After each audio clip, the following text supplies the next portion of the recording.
Hey girls, it's Monday! Grams! Hey, so just in case you were unaware, that was John Green doing the intro to this video. John Green. So, I'm meeting up with my Nerdfighter friends and it's happening. Okay, and now we're at the Mellow Mushroom and we're gonna get food and I'm really excited. And these are some people. Hi! People. Hey! What? Hey guys, where are we?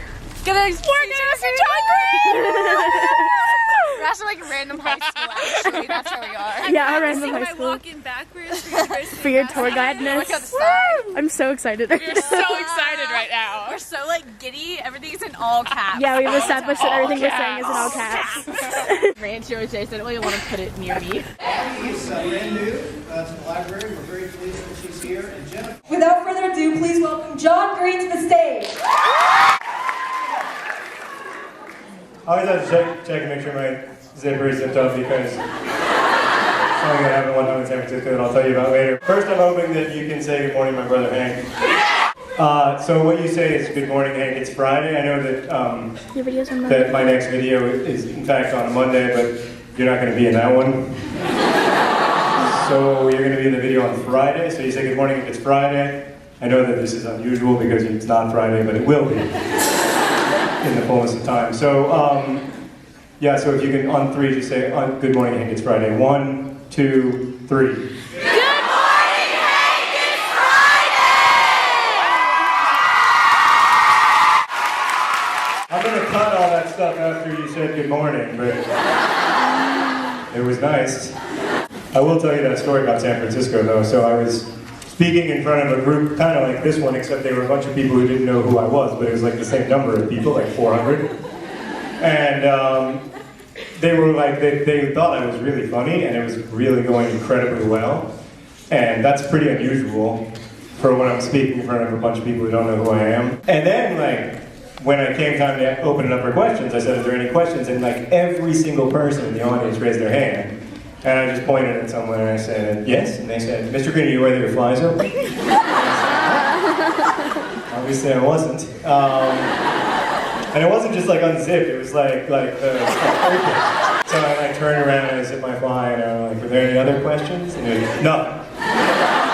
Uh-oh, something maybe happened. Ladies and gentlemen, Mark time, Mark!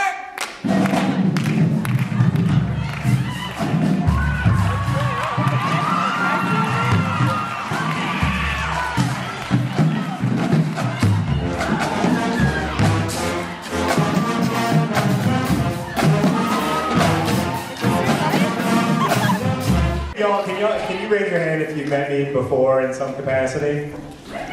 So, for those of you who haven't met me before, you won't know this, but you can ask the people who have met me before. That's part of my rider, and I don't travel unless there's a marching band. So, I appreciate the school for making that possible. Otherwise, I wouldn't be here tonight. Side note: my computer says this machine kills fascists, and I went to the, which is it's a Woody Guthrie. Woody Guthrie had that on his guitar, and then, like, you know, of course, like the magic of the internet has facilitated all kinds of revolutions around the world that have, you know, taken down fascist dictatorships. I don't think of it as a political statement, really. I just think of it as an acknowledgement of what the internet does. But the guys at the security in the airport this morning didn't. And they were like, what's that? And I was like, it's a vinyl sticker on my computer that references a Woody Guthrie quote from the 1930s. And he was like, well, what's it about? Like, is your computer a special? And I was like, no, it's all computers, the idea of computing, you know, the idea of free information, you know, makes all people equal and gives people agency where they didn't have any before, like Gaddafi is dead, and, you know, computers had at least a tiny bit of something to do with that, and he was not very convinced. So anyway, don't read that, it's not a political statement. I mean, I'm opposed to fascists. That's not too controversial. So I don't know if any of you have ever had the pleasure of attending a support group, but I've attended a lot of them over the years, and they have a rhythm to them that is very helpful if you're in pain, but also very easy to make fun of. which is part of the reason that support groups work, I think, is that like you can both appreciate them and learn from them, and like the moment you leave, be like, that was lame. And at some point during this time, I met Esther Earle, who's a Nerdfighter who had cancer. We can applaud for her.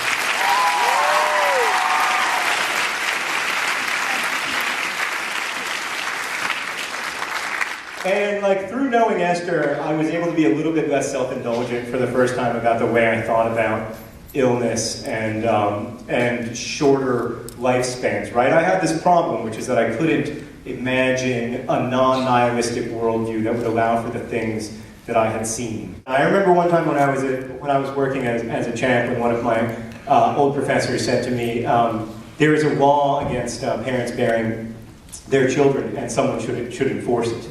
This feeling that there are unenforced universal laws out there. There are things that should not happen that happen anyway. And that really, really bothered me. But underneath that anger about the fact that not everyone gets to have what we now would call a full life, although the human lifespan was 30 for the first 40,000 years of our species, and has only been significantly higher than 30 for about 180 years.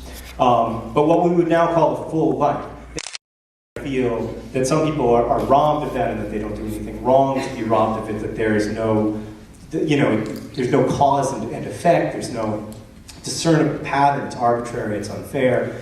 That anger is reflected in a larger fact, which is that even if you live to be 90, you still die in the middle of your life. Meaning, definitionally, death occurs in the middle of a life. Whatever happens that caused your death might not have happened, and your life might have gone on. Not forever, but it might have gone on longer than it did. Maybe an hour longer than it did, maybe 60 years longer than it did. Life always ends in the middle of life. And that feeling that life is something that's taken away from us, not only as individuals, but taken away from us as a species, that like everything we ever do, this is just one little planet spinning in a very, very large, very, very old universe. Everything that we ever do will probably be just on this planet, or maybe a couple planets here and there nearby, and it will end. It will inevitably end. So why do we do it? There is a pleasure, not only a pleasure, but a value to paying attention. There's a value to paying attention to the universe, to being observant. I believe that the universe likes to be noticed. And I believe that because the universe seems like really improbably biased toward consciousness, at least to me. And its elegance, its astonishing elegance, is something that we have an opportunity to apprehend, to pay attention to look at. Like I have this little 1.5-year-old kid, and he can spend like 10 minutes looking at a leaf. It's like, Dad, have you seen this leaf?